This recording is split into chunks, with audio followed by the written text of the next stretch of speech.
Bonjour à tous, où que vous soyez, bienvenue sur mon podcast pour les pères. Je suis Cédric Prévitali, fondateur de True North Odyssey. Aujourd'hui, je rencontre Martin Daigle. Martin est coach familial à SOS Nancy. Il a également beaucoup d'autres casquettes qu'il nous expliquera. Il est canadien et vit au Québec. Martin est papa de 2 garçons de 14 et 21 ans, de 2 mamans différentes. Il est également le beau-papa d'une fille qu'il a connue quand elle avait 15 ans. Je voulais discuter avec Martin pour avoir une vision sans filtre de ses expériences de père et de beau-père avec ses 2 fils et sa belle-fille. Nous abordons également les sujets du couple, l'importance de prendre du temps pour soi, son couple, et également son rapport à son propre père. Bonne écoute. Bonjour Cédric, comment ça va? Très bien, et toi? Et là, très très bien, très très bien. Donc, tu l'as dit tout à l'heure, donc, je viens du Québec, du Canada, donc les gens vont pouvoir détecter selon mon, mon accent. Ouais, moi j'adore. Ça me rappelle mon année à Montréal en 2002. Voilà. Tu es d'où exactement? Tu vis où au Québec? Vraiment, moi, j'habite la ville de Québec, donc la ville de Québec dans la province de Québec. Donc, c'est vraiment oui, où il y a le château Frontenac qui est Ah un oui. monument. Donc, c'est un endroit qu'il faut visiter si vous venez au Québec, là. C'est certain. Ah, Donc, j'adore, ouais. ben moi, en plus d'être papa, mais je suis éducateur spécialisé, coach familial également. Donc, c'est ma conjointe qui m'a formé à titre de coach familial. Donc, j'ai été éducateur spécialisé de base.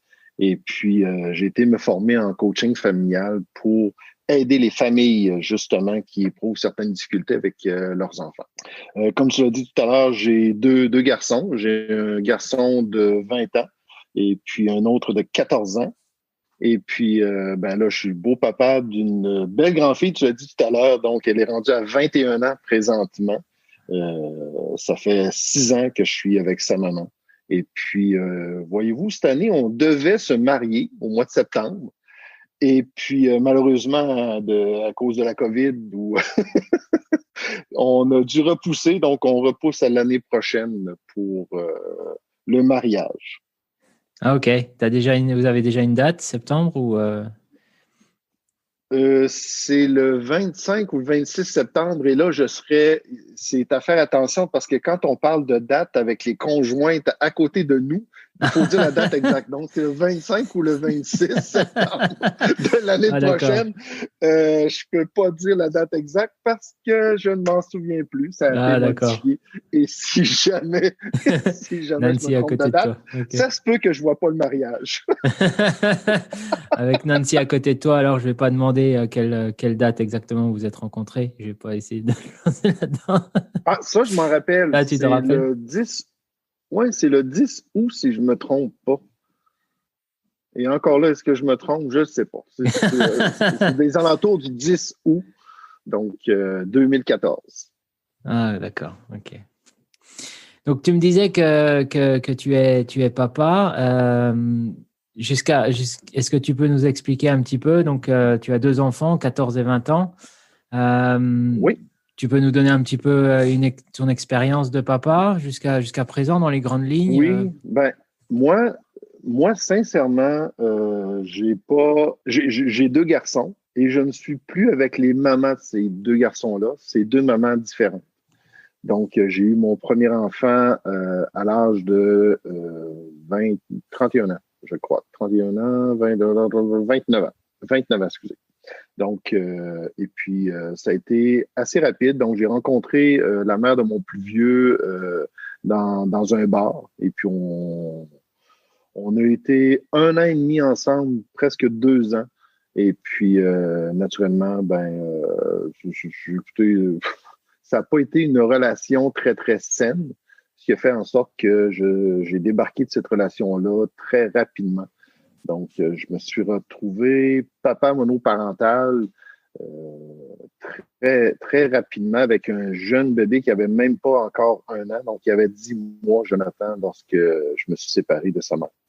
Et puis, suite à ça, ben, j'ai fait la rencontre de mon autre conjointe avec qui j'ai eu Louis, mon plus jeune, de 14 ans. Donc, je suis demeuré avec cette conjointe-là presque 12 ans. Donc, cette relation-là, simplement, c'est une relation qui était saine, problématique, naturellement, parce qu'à un moment donné, on vient qu'à se perdre quand on n'entretient pas notre relation. Et puis, ce qui s'est produit, ben, on s'est séparés, mais on demeure quand même en très, très bons termes. Et ce qu'on s'amuse à dire, c'est que on n'a pas réussi notre couple, mais on réussit notre rôle parental respectif. Donc, on est capable de complémentarité à titre de papa et de maman de notre Louis. Donc, c'est vraiment une super belle relation qu'on a. Ça, c'est deux choses qui sont au final séparées. Réussir son couple amoureux et son couple Oui, en tant que parent. en tant que parent, c'est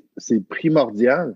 Euh, Puis moi, voyez-vous, j'ai eu deux types de relations justement avec les mères de mes enfants. Je parle de la mère de Louis, mon fils de 14 ans, avec qui j'ai une super belle relation. On s'entend très, très bien. Il n'y a aucune discorde. Oui, il y a des fois, on peut avoir certaines frictions, mais on est capable de discuter d'adulte à adulte. C'était très différent par rapport à la relation que j'ai eue avec la mère de mon plus vieux, où est-ce que là, c'était conflit par-dessus conflit. On a été obligé de se battre en cours pour avoir la garde de mon plus vieux. Donc, ça n'a pas été une relation qui a été très, très saine. Et puis, avec le temps, ben, on a réussi à juste se donner le droit d'être qui l'on est, parce qu'on est deux personnes complètement aux opposés. On est deux personnes qui ont des façons de voir la vie très différentes. Et puis, c'est lors d'un événement avec mon plus vieux, parce que mon plus vieux a eu une vie un petit peu, je sais pas si on peut dire ça en France, mais rock'n'roll. Donc, il a eu Oui, une ça vie existe, ouais, assez rock'n'roll. mouvementée. Ouais, c'est ça. Donc, il y a eu une vie assez mouvementée jusqu'à présent. Puis, c'est lors d'un événement majeur. Donc, de ce côté-là, bon, on a décidé d'un commun accord d'enterrer la hache de guerre dans l'intérêt de notre enfant. Donc, on a été en conflit pendant, au bas mot, 15 à 16 ans. Donc, et puis, depuis les dernières années, on a réussi à enterrer la hache de guerre.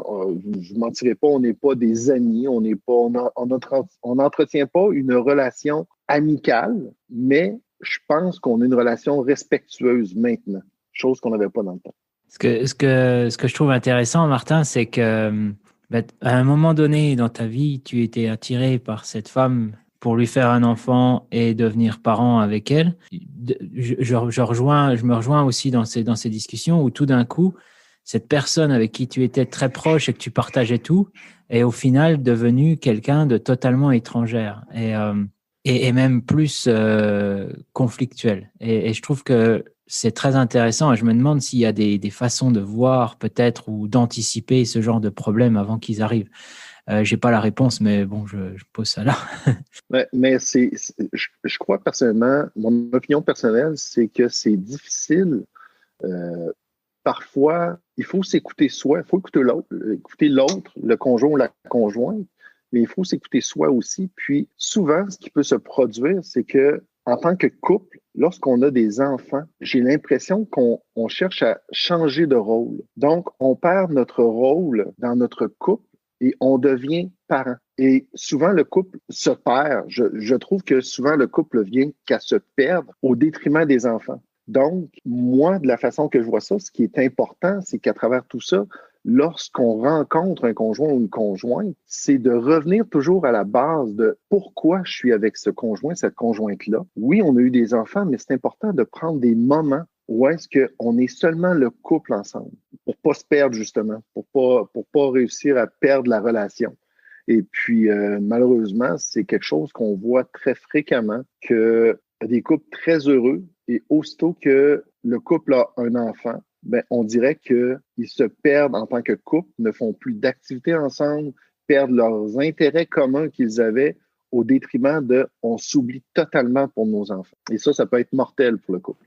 Oui, absolument. Je suis tout à fait d'accord. Il y a également le fait, pour ma part, que deux personnes évoluent et surtout quand le premier enfant Oui, arrive, eh bien, on est rattrapé un peu par sa propre enfance, ses propres relations à ses enfants, à son père, à ce qu'on a envie de passer comme information, comme héritage à ses enfants. Et du coup, c'est là où les destinations de vacances, ce qu'on fait pour Noël, comment est-ce Oui. tout est organisé, Et, ou l'éducation, enfin, c'est compliqué, mais simplement peut être totalement des sources de conflits ou de désaccords. oui. Et dans le fond, le message que j'envoie, c'est pas nécessairement de complètement oublier l'enfant, mais de pas le mettre à tous les instants comme le centre de notre intérêt. Donc, si on a à voyager, oui, on peut demander l'opinion de l'enfant rendu à un certain âge, mais on ne choisit pas notre voyage toujours en fonction de nos enfants. Donc, ça peut arriver des fois que nous, ça ne nous tente pas de faire un voyage dans un resort familial où est-ce qu'il y a des jeux, puis on dit on va faire le géo pendant tout notre voyage. Des fois, ça nous tente de faire un voyage seulement en amoureux. Et puis, ça peut arriver. Puis, on l'a vécu. Moi, c'est quelque chose que j'ai appris à faire avec ma conjointe actuelle. Moi, quand je partais en voyage familial et je ne me reposais pas dans ce voyage-là. Je me donnais la mission d'être le géo de mes deux garçons.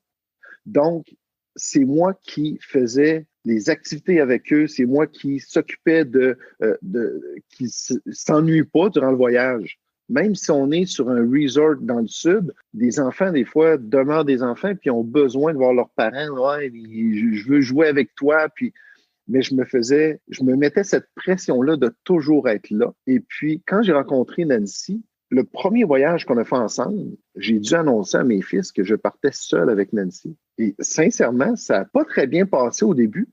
Puis en même temps, j'ai fait, ben, savez-vous quoi? J'ai besoin de ça. J'ai besoin de me retrouver avec mon amoureuse seule. Ouais, c'est important. Oui, c'est important. Puis je pense que c'est important d'inculquer ça à ses enfants, de dire, mais tu sais quoi? C'est une façon de prendre soin de moi et de mon couple. Et en prenant soin de moi et de mon couple comme ça, je vais être un meilleur papa. Ouais, je suis tout à fait d'accord. Prendre la part des choses entre nos envies personnelles en tant qu'individus qui vieillissent et qui ont le temps qui passe aussi, et donc faire des choses qu'on a envie, mais aussi partager et être là pour son ou ses enfants.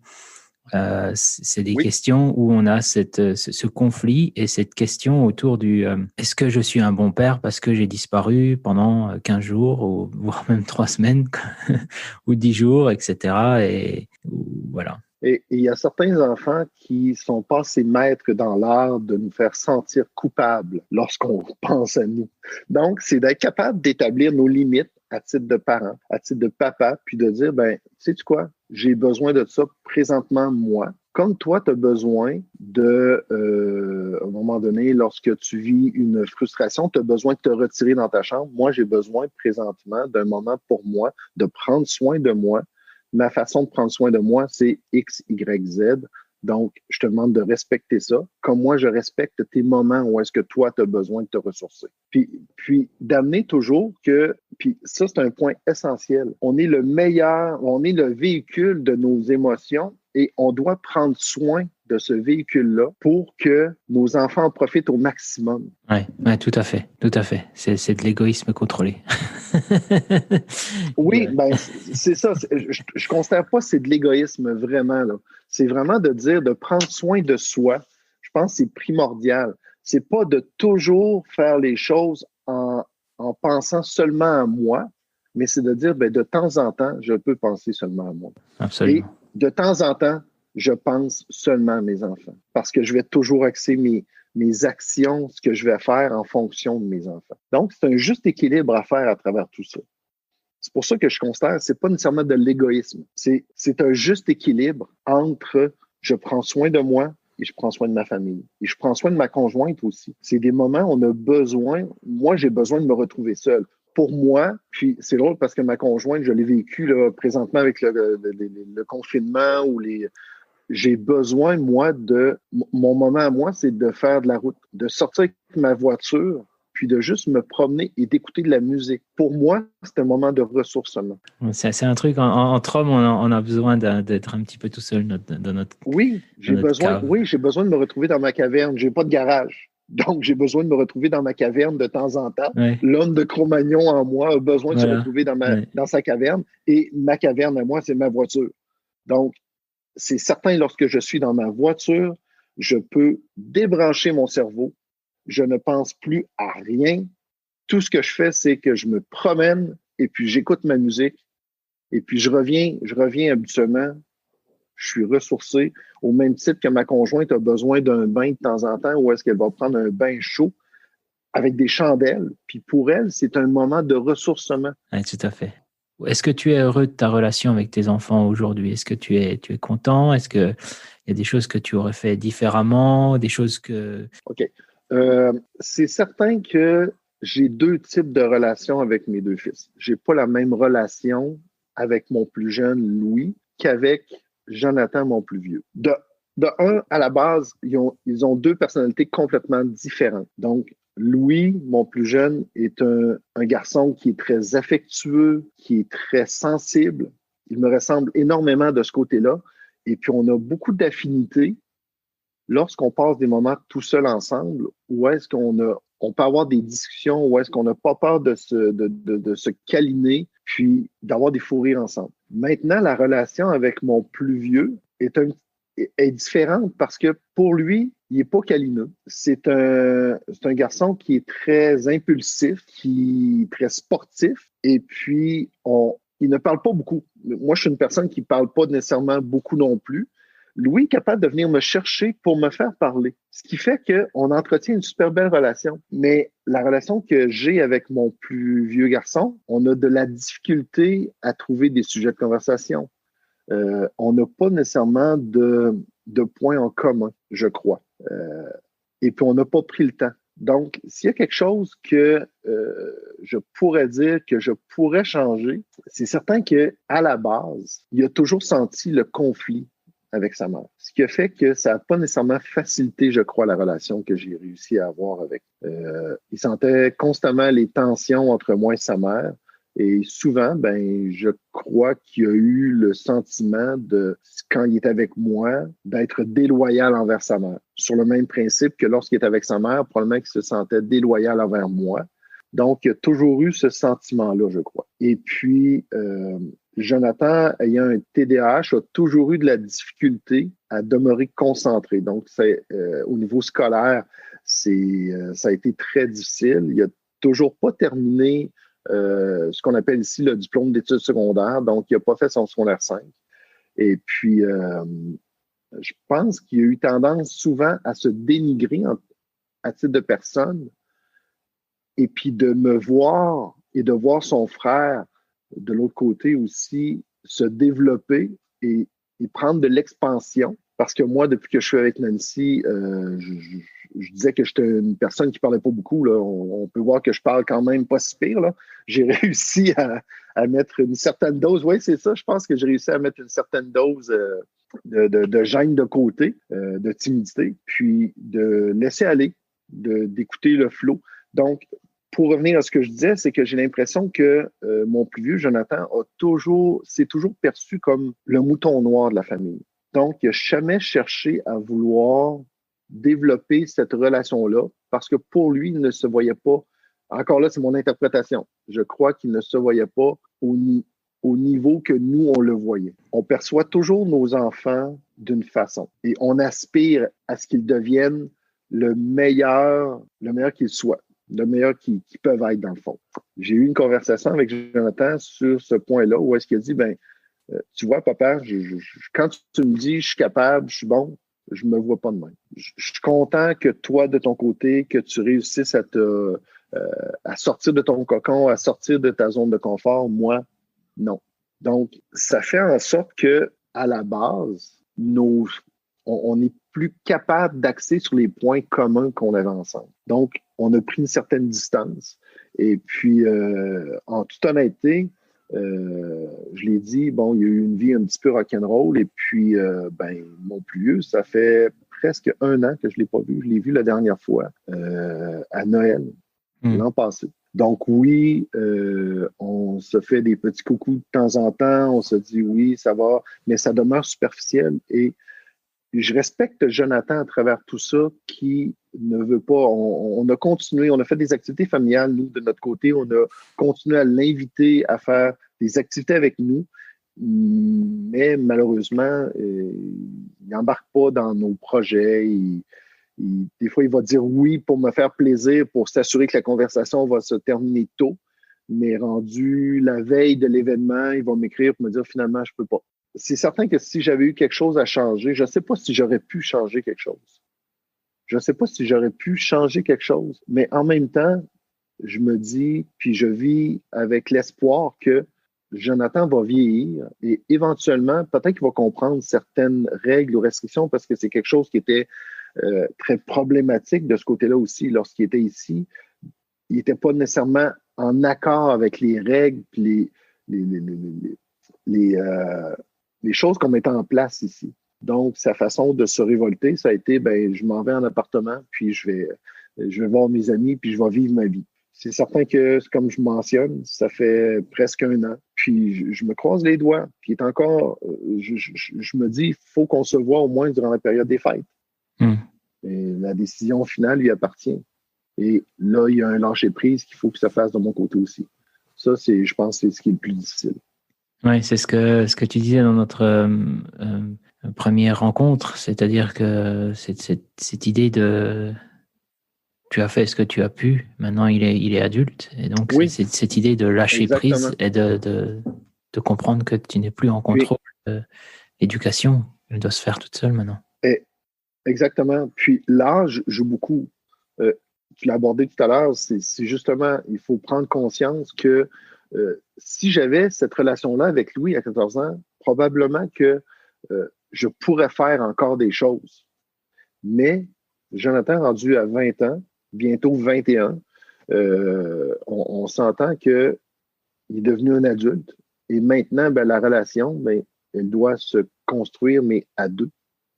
Donc, je ne peux pas toujours chercher à l'agripper. Il doit être d'accord avec ça aussi. Oui, entre adultes, qu'on s'entend. Et voilà. Je te remercie. Et je me demandais également, entre Louis et Jonathan, est-ce qu'il y a une relation? Est-ce qu'ils s'entendent bien? Écoute, ils s'entendent très, très bien. Mais encore là, Louis, ça vient l'affecter énormément parce que lui non plus, il n'a pas vu son frère depuis presque 1 an. Ouais. Donc, je pense qu'à travers tout ça, ce qui me blesse le plus, parce que je suis tiraillé entre le lâcher-prise que j'ai mentionné tantôt et mon fils Louis a besoin de voir son grand frère de temps en temps. Mm-hmm. Mais on ne peut pas l'obliger à être présent. C'est sûr que ça vient blesser mon plus jeune, ça vient blesser Louis de ce côté-là parce que il continue à avoir des conversations avec son grand frère via les réseaux sociaux. Mais ils ne sont pas capables de se voir. Donc, à toutes les fois que on essayait d'organiser une activité pour que justement les deux frères puissent se voir, malheureusement, Jonathan nous écrivait pour dire qu'il était plus disponible. Donc, c'est ça, c'est quelque chose qui vient me chercher plus. Personnellement, si j'ai à dire, ce qui vient le plus me chercher intérieurement, c'est la peine que j'ai de voir que j'ai 2 fils qui s'adorent, mais que j'ai l'impression que la relation est en train de prendre la distance, puisque ça fait au-dessus d'1 an, presque 1 an qu'ils ne se sont pas vus. Ça, oui. C'est difficile à titre de père. Oui. Ce que j'imagine, c'est la patience et puis voir un petit peu ce qui va se passer. Oui, exactement. Puis, j'ai beau vouloir taper sur le clou, puis insister pour que Jonathan puisse voir son petit frère. À partir de là, la décision lui appartient encore. Ouais. Je ne peux pas l'obliger. Donc, la décision lui appartient. Puis moi, tout ce que j'ai à dire, c'est, écoute, tu es en train de bâtir une relation avec ton frère que peut-être tu n'aimeras pas plus tard. Maintenant, ça t'appartient. Donc, tu vas devoir assumer plus tard la relation que tu vas avoir établie avec ton frère, au même titre que la relation qu'on a établie ensemble.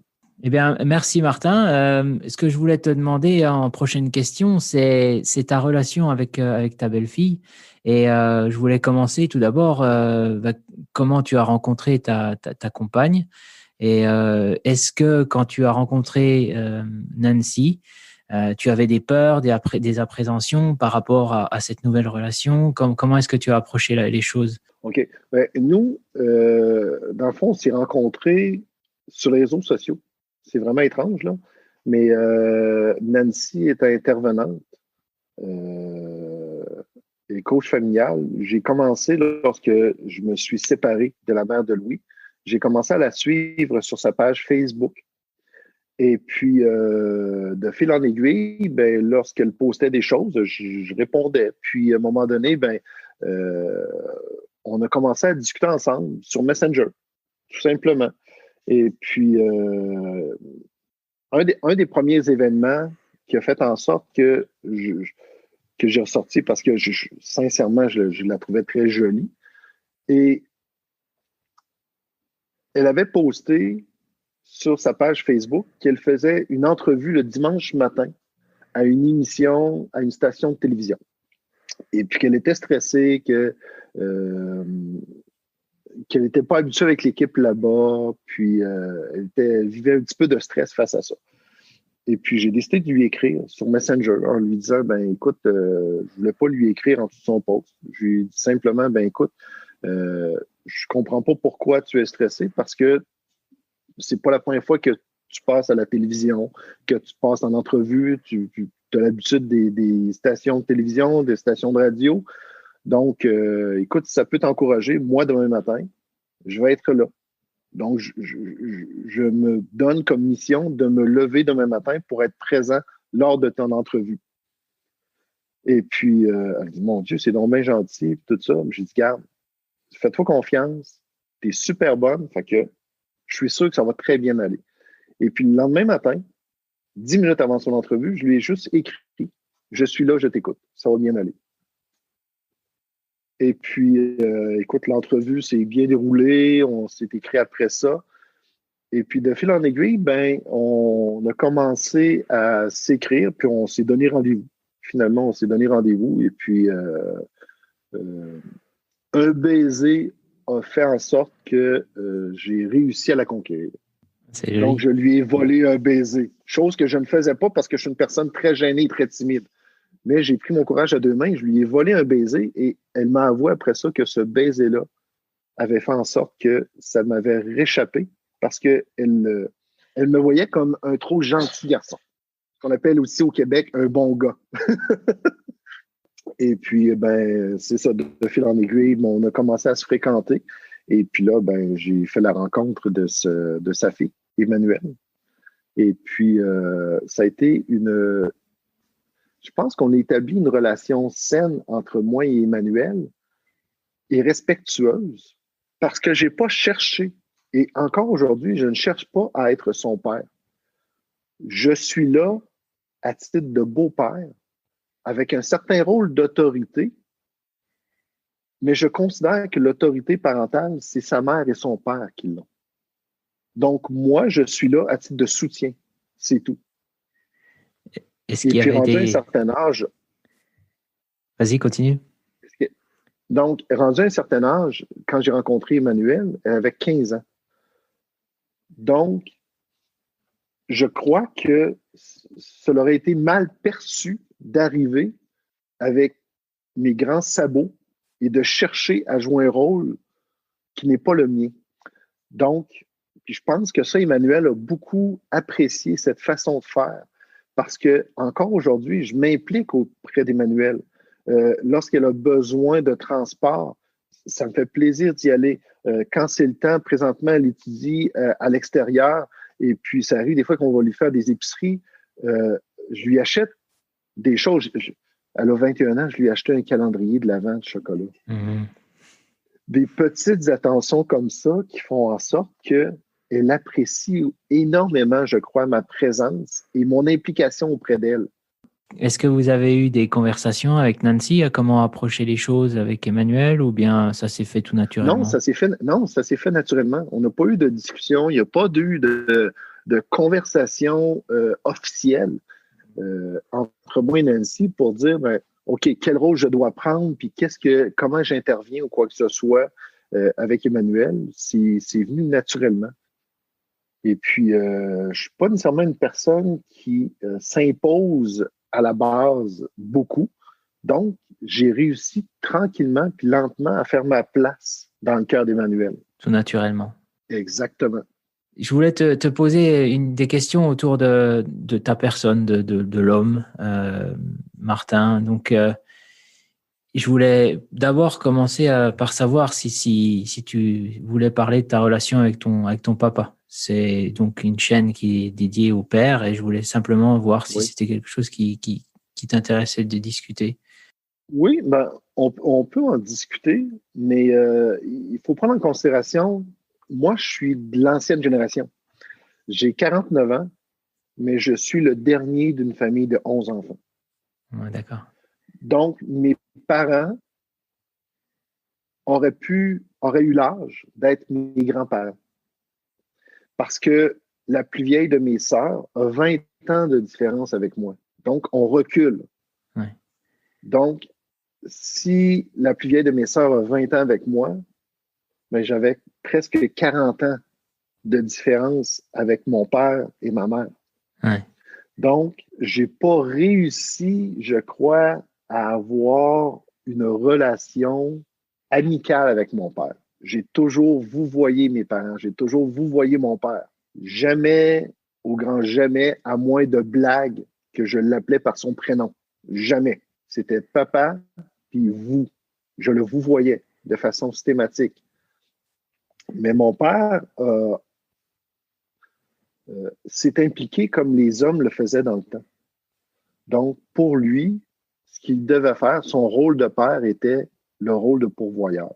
C'était celui qui allait travailler et ramener l'argent à la maison. À partir de là, puisqu'on était une grosse famille, ben, il travaillait beaucoup, ce qui faisait qu'on le voyait très, très peu à la maison. Et lorsqu'il était à la maison, souvent, il était là pour faire la discipline. Et puis, c'était de l'ancienne discipline.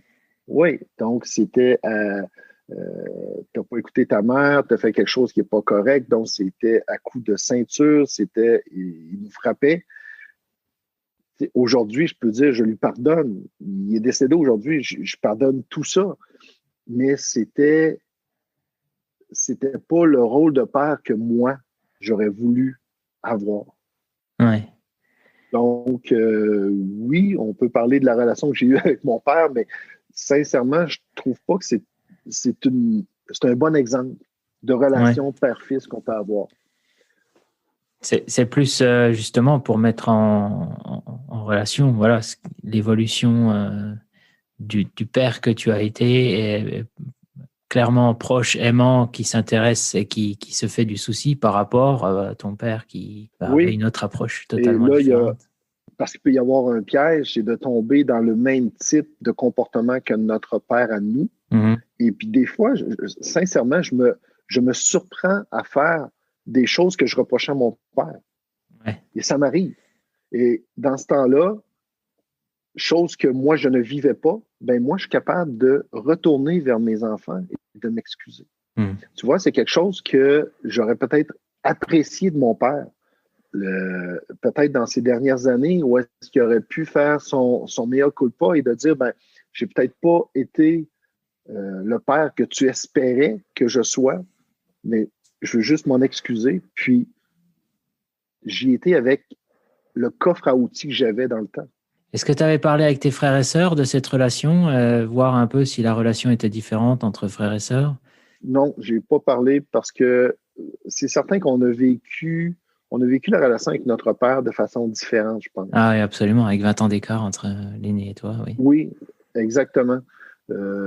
Moi, il était rendu à un certain âge, puis personnellement, au-delà, je disais qu'il n'était pas présent parce qu'il travaillait beaucoup, mais à un moment donné, le corps a lâché, il y a eu des problèmes de santé, il y a eu des problèmes de santé mentale également, Mm-hmm. qui a fait en sorte que la relation s'est envenimée. Moi, à l'adolescence, c'était impossible pour moi de recevoir des amis. Je ne pouvais pas avoir des amis.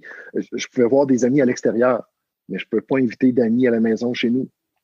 Souvent, il y avait des histoires qui se créaient autour d'un rêve. Et puis, j'étais confronté à ça en me levant le matin. Donc, un souvenir que j'ai, c'est que je me rappelle très bien de me lever un matin pour me rendre à l'école, en train de déjeuner et de voir mon père venir s'asseoir à la table avec moi et me dire pourquoi tu me fais ça? Puis il commence à pleurer. Puis j'ai fait je fais quoi? Hmm. Puis il dit, ben, cette nuit, tu t'es levé et te parlé à quelqu'un au téléphone. Donc, tu es en train de me tasser de ta vie. Et puis là, tu cherches un autre homme pour ta mère. C'est comme, mon Dieu, mon Dieu, mon Dieu. Voyons donc. Non, non, jamais.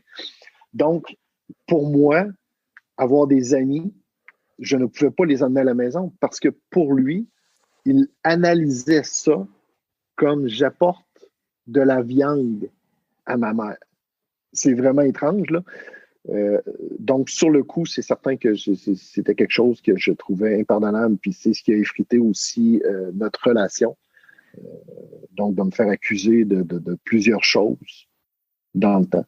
Mais je dirais que c'est ça. Quand on apprend plus tard que mon père avait des problèmes de santé mentale, parce que je l'ai appris après son décès, et c'est là que lorsque tu parles, est-ce que tu as parlé de ta relation avec tes frères et sœurs, mais c'est là qu'un de mes frères me l'a avoué, que mon père, j'ai pas eu connaissance de ça quand j'étais plus jeune, mais mon père avait été hospitalisé à un moment donné pour ses problèmes de santé mentale. Puis, Et tu le savais pas?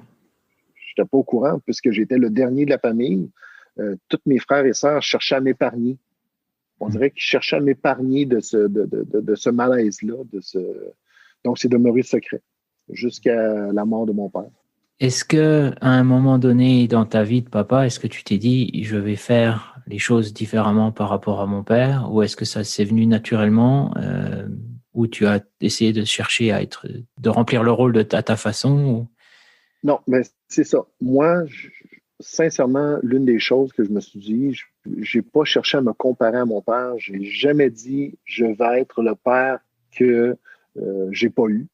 Moi, j'y vais toujours dans l'optique où est-ce que je vais être le père que je vais être. Toujours en me respectant, puis en étant le plus honnête envers moi-même. Donc, oui, je suis pas parfait. Oui, des fois, ça m'arrive, je l'ai dit, je m'excuse auprès de mes enfants. Des fois, je me surprends à agir, à faire du boudin. Donc, je vais bouder lorsque mon fils, exemple, Louis, je lui demande des tâches, puis il ne les fait pas. Ma réaction est de faire du boudin, et donc d'arrêter de lui parler, puis de couper les émotions, de faire le robot. Et puis, c'est pas moi. Mm-hmm. Puis, je me suis surpris à faire ça en disant, hey, mon père le faisait. C'est pas ça que je veux pour mes enfants. C'est pas ça que je veux pour Louis. C'est pas ça que je veux pour. Donc, oui, il y a une prise de conscience qui se fait. Mais à travers tout ça, je ne cherche pas à comparer la relation que j'ai eue avec mon père versus la relation que je veux avoir ou que j'ai avec mes fils.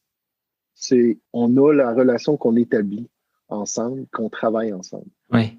Et c'est aussi une différente période, la vie n'existe plus, la façon dont tu as été élevé. Ben, c'est ça. Puis aujourd'hui, les pères, on est impliqués de plus en plus dans la vie de nos enfants.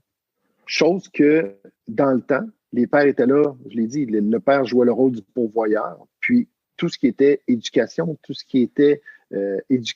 mais élever les enfants, c'était la maman qui s'occupait de ça. Puis quand il y avait des débordements, ben là, le père arrivait pour punir, puis pour donner des coups, puis pour faire comprendre par la peur. Donc, c'est une relation de peur qu'on avait. Donc, pour faire respecter les règles, puis tout ça qui était dans la maison. Aujourd'hui, je trouve ça vraiment extraordinaire de voir que de plus en plus de papas s'impliquent dans la vie de leurs enfants. Puis une des choses, moi, que j'ai vécues quand j'ai dit j'étais en cours avec la mère de mon plus vieux, c'est qu'elle trouvait illogique que j'aie la garde partagée de Jonathan. Elle voulait aller en cours pour avoir la garde exclusive. Puis j'ai fait, attends un peu, et tu veux m'enlever la garde parce que j'en prends soin. Parce que toi, de ton côté, c'est normal que les mamans aient la garde exclusive des enfants. Non, non. C'est illogique. Donc, il y a une vague présentement de plus en plus où est-ce qu'on voit les papas s'impliquer dans la vie des enfants. Puis je trouve ça merveilleux. Je trouve ça merveilleux. Puis là, à partir de là, moi, je vais apporter une chose. C'est que s'impliquer auprès de la vie de nos enfants ne veut pas dire être le clone de notre conjointe. ne veut pas dire être le clone de la maman. Et puis ça, c'est du travail aussi à faire. C'est d'accepter qui on est, puis on a notre façon de faire qui est différente des mamans. Oui, Donc, absolument. des fois, ça peut occasionner des conflits avec la maman de dire, ben, écoute, on ne voit pas les choses de la même façon. Je trouve que les pères, on est plus ludiques, on est plus physique, on aime jouer Se battre, et oui. se battre. Exactement. Il faut qu'on conserve ça parce que les enfants ont besoin des deux côtés. Absolument. Si on devient un homme au même type, en modélisant la maman, souvent on va perdre notre identité et puis l'enfant va se ramasser avec deux personnes qui disent toujours la même chose, qui font toujours la même chose. Et puis, ben, je pense que l'enfant, à travers ça, dans son développement, a besoin de ces deux versions-là. Une prise de risque, faire un petit peu des choses qui sont interdites, Oui. entre guillemets, Oui. grimper à un arbre et la maman est en souci pendant que le papa dit recommence, tu viens de tomber, recommence Oui. et fais attention. Exactement. Voilà. Exactement. C'est la confiance en soi. J'ai entendu dire quelquefois, oui, c'est le père, c'est la confiance en soi, surtout pour un fils, de savoir que... Sortir l'enfant de sa zone de confort. Voilà, exactement. Est-ce que tu as des modèles masculins, toi, aujourd'hui? Ce que je trouve, c'est que si on regarde la télévision, en général, les modèles masculins qu'on retrouve, c'est les X-Men, ils sont très forts, ou c'est des machines, etc. Et ce que j'aimerais poser dans ce podcast, c'est simplement d'avoir des hommes sains et qui sont des modèles pour les autres hommes qui se disent, bah, j'aimerais bien, voilà, ce qu'il fait ce mec-là, c'est bien. Est-ce que tu en as? Là, je vais être un petit peu, ce qu'on dit au Québec, si je vais être plate, mais non, je ne modélise personne. Tu modélises parce que personne. je veux être le père. Non, non. Pour moi, je veux être le père que je veux être, tout simplement. Oui, on peut avoir certains modèles, mais de toujours chercher à idéaliser, je crois, certains papas, les prendre comme modèle. Dites-vous quelque chose, c'est qu'on ne connaît pas. Donc, il y a toujours ce que l'on voit et ce qui est. Et ça, on peut voir beaucoup de papas dire « Hey, je suis un très bon papa » lorsqu'ils sont devant l'écran, lorsqu'ils vont faire des posts sur Facebook. Mais jamais un papa va publier quelque chose en disant « Ouais, là, non, j'ai pas été un bon papa, puis là, j'ai frappé mon enfant » ou « Non, j'ai crié après mon enfant. » Donc, pour moi, modéliser, c'est d'être le meilleur papa que moi, je peux être. Puis en cherchant à se comparer, souvent, c'est qu'on se déçoit nous-mêmes.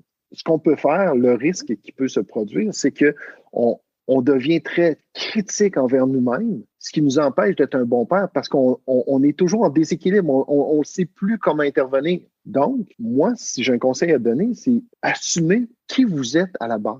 J'ai un de mes amis qui, lui, est un très bon papa, mais qui a un look de motard, avec plein de tatous, les cheveux rasés, une barbe longue jusqu'à... Est-ce que ça l'empêche d'être un bon papa? Est-ce qu'il modélise quelqu'un? Non. Parce que lui aussi, il dit, ben, tu sais quoi? Je suis comme je suis et mes enfants m'aiment comme je suis. Oui, c'est beau. Donc, je vais être le papa que moi, je veux être. En parlant des pères, est-ce que tu as un conseil à donner aux pères qui nous écoutent? Moi, je dirais simplement le conseil que je dirais, puis je l'ai abordé tout à l'heure, soyez vrai avec vos enfants, soyez vrai avec votre conjoint et prenez la place qui vous revient. Souvent, on cherche à se...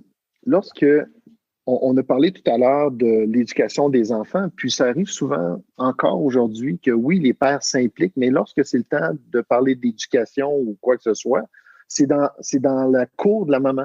Et les papas, on laisse ça toujours dans la cour de la maman. Donc, s'impliquer, mais s'impliquer au niveau de l'éducation aussi des enfants. Comme nous, on a lancé un programme qui s'appelle Parents Leaders. Et puis, on ne se cachera pas, 97 ou 98% des personnes qui sont inscrites à notre programme sont des femmes. Il y a un petit 2% qui se trouvent à être des papas. J'espère que ce chiffre-là va augmenter, qu'on va accepter de dire être papa, c'est beau de s'écouter et d'être intègre envers qui nous sommes, mais on peut aller chercher quand même de l'aide. On a de la difficulté, ça, à titre de père, de dire, de s'avouer certains torts, de s'avouer certains défis qu'on a et d'aller chercher l'aide. Donc, moi, si j'ai un conseil à donner, c'est n'hésitez pas à aller chercher de l'aide si vous avez besoin, puis restez intègre avec qui vous êtes à l'intérieur, en prenant votre place, en prenant votre rôle de père au sérieux. Donc, soyez le père que vous désirez être. Ne vous jugez pas trop sévèrement en regardant les autres papas. Et puis, allez chercher l'aide si jamais vous en avez besoin. Ce que j'ai découvert cette année, c'est les cercles d'hommes et de discuter entre hommes de problèmes ou de choses qui nous tracassent sans donner des solutions à tous nos problèmes, ça permet de se rendre compte que, un, on n'est pas tout seul et que deux, d'autres hommes sont passés par là et qu'ils ont géré d'une certaine manière. Donc, ça peut donner peut-être une idée de comment approcher la situation, etc. Ça peut être aussi pas mal. Mais de façon instinctive, nous, les hommes, les papas, on a tendance à être un peu, puis ma conjointe l'aborde sur le thème de on est des hommes de Cro-Magnon. Donc, on est habitué de se fermer. Lorsqu'on vit des émotions, on se ferme. Et sur le même principe, j'expliquais, moi, j'ai passé de super belles soirées avec un de mes amis. On ne se parlait pas de la soirée. J'arrivais, on regardait la télévision ensemble ou on regardait un match de hockey. Et puis, à la fin du match de hockey, je repartais. On ne s'était pas parlé. On s'était dit, OK, oui, ça va, oui, OK. Ah, ouais. Là, on parlait du match. Et puis, on ne s'était jamais vraiment parlé. Puis, ça a été des belles soirées. Oui.